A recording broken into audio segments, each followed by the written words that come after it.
Hi everyone, and welcome back to another episode of Bedtime with Tomi. We're about to read chapter 4 of Dancing with the Royal to see what is going to happen with Clara and David. So chapter 4. This is the first one from David's point of view. "Everything all right back there, gents?" inquired Stephen, the pub manager and a retired member of the Prince of Wales security detail, as he poked his head in to check on his former charges. "All as well as can be expected," responded Prince David, the Duke of Leeds. "We could do with another pitcher of water." "Coming right up." Stephen smirked and brought back the requested pitcher with the speed that rivaled the fastest racehorse at Royal Ascot. "Thanks." David nodded in appreciation, then turned his attention back to his cousin Eddie, who sat at a table with his forehead rested on top of his arms. David furrowed his brow and crossed his arms, leaning back in his chair. "I'll be in the bar area catching up with the blokes if you need me," Stephen offered, referring to David's and Eddie's security details. He was well versed in the art of disappearing. Since Stephen had taken over the Red Lion pub, it had become a favorite spot for members of the royal family to frequent. He always kept the pub's back room unoccupied and at their disposal. David had never felt more grateful to the man. "Eddie, I understand you've had a terrible letdown with Sadie, but you're still in your early 20s. That wasn't your first relationship, and undoubtedly it won't be the last," David stated in a weary but composed tone. "How can I get through to him?"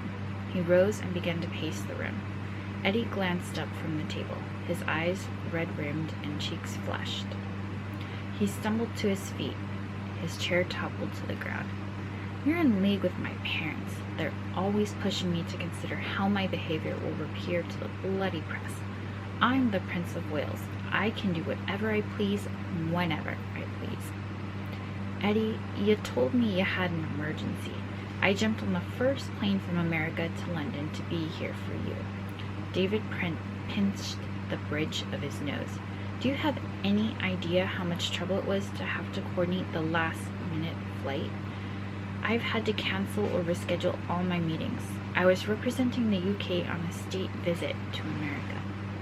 He sighed and removed his glasses, rubbing his tired eyes. He'd been up since 4 a.m. Los Angeles time. He longed for his bed, but he knew it was his duty first to see his cousin his cousin. Uncle Reg was going to tan his hide for giving in to another one of Eddie's tantrums.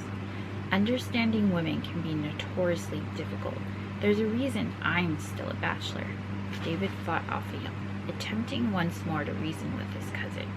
"Do you recall how my own last relationship ended?" Eddie shook his head. "Elsa dumped me right in front of the media on Ladies' Day at Royal Ascot.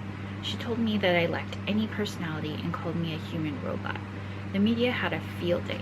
I've never been able to shake off the moniker the boring royal. I thought everything was going well, and we were well suited to one another.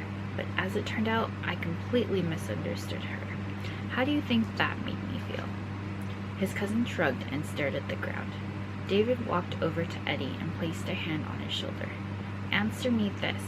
How many serious relationships have you had?" "This was the first romance I can remember lasting more than 4 months." "Was that even 4 months?" He'd lost count. "Doesn't matter. She broke my heart," Eddie whined, downing a shot of water. "I gave her Cartier jewelry. I took her to Paris, Milan, Berlin, everywhere she asked me. How could she just pack up and leave me for Jerry, a Saudi underwear model? Do I not look toned enough in just my boxer briefs?" Eddie fumbled with his belt and was stopped by David. "Eddie, I'm not even going to touch that question." He cleared his throat and adopted the same authoritative tone his uncle favored. "Here's what's going to happen. Your detail's going to take you home. Once you've had time to sober up, we'll discuss what comes next in a rational manner." David moved next to Eddie, knelt down, and rubbed a few soothing circles on his back. "You're like a brother to me. I'll always be here for you no matter what. But this is the last straw. It's time for you to grow up." Eddie's face took on a slightly green hue. I think I'm gonna be sick. He wobbled to his feet. David abruptly stood and moved out of the way as Eddie rushed past him toward the luge, colliding into several tables near the room's entrance. The sound of shattering glasses and ceramic plates filled the air, making him wince. Just as David looked up, he watched in slow motion as Eddie crashed into a petite woman attempting to enter the room. She fell, hitting the ground with an audible thud. He froze, his pulse racing. Who was she and where had she come from? Forcing himself not to panic, he sprinted over to the woman, trying his best to avoid the shards of broken glass. 2 members of David's security detail scrambled into the room amidst the chaos. He instructed one of them to check on Eddie and for the other to assist him. He knelt down beside the woman. Her eyes remained firmly shut. I am so sorry, miss. Can you hear me? Where does it hurt? He asked, waiting for a response. His eyes scanned the woman for any outward sign of an injury. Something about her appeared oddly familiar. Where had he seen her before? I'm done. Just done. Everything that can go wrong has gone wrong. A steady stream of tears suddenly made their way down the woman's face. She groaned, and her eyes opened. Can we fast forward through the rest of the day? David stared at the most stunning shade of hazel eyes he had ever encountered. He couldn't look away. He repeated his question. Where does it hurt? Everywhere, but I'm used to that. The woman shifted slightly. Slowly and methodically, she shimmied up into a sitting position, resting against the nearest wall for support. David watched her closely. She blinked a few times and her head went to her forehead. He reached over and took her hand in his.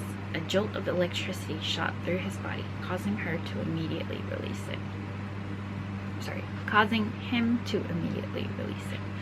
Her eyes went wide, and their gazes locked for several seconds.